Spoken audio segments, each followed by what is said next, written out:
So క్రైస్తవుడు విశ్వాస సహితమైన సంభాషణ చేయడం అంటే విశ్వాస సంబంధమైన మాటలు మాట్లాడాలి.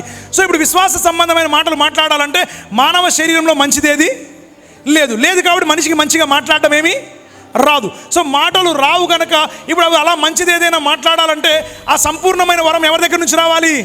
తండ్రి దగ్గర నుంచి రావాలి. ఇప్పుడు తండ్రి ఆ వరాన్ని లోకంలోకి పంపాడు. బైబిల్ చెప్తుంది, దేవుడు లోకమును ఎంతో ప్రేమించెను కాగా తన అద్వితీయ కుమారునిగా పుట్టిన వాని యందు విశ్వాసం ఉంచువాడు నశింపక నిత్య జీవం పొందునట్లు ఆయనను ఒక వరముగా అనుగ్రహించాడట. యోహాను 3:16 ప్రకారం యేసు ప్రభు మనకేమంట?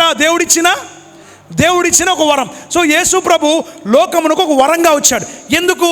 జ్యోతిర్మయుడు ఒక దేవుడు ఒక వరాన్ని పంపాడు.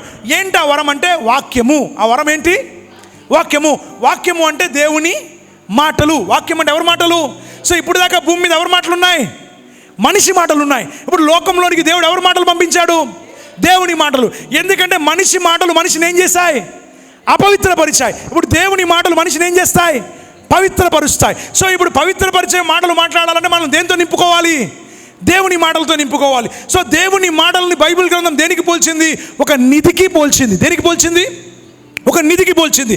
సో ఎవరైతే సత్యవాక్యాన్ని వారి హృదయాల్లో కలిగి ఉంటారో వారు నిధిని కలిగి ఉంటారు కనుక ప్రియులారా, వాళ్ళ జీవితంలో వాళ్ళు ఎక్కడున్నా ఏ ప్రాంతంలో ఉన్నా వారు సంతోషంగా ఉండగలుగుతారు, ఆనందంగా ఉండగలుగుతారు.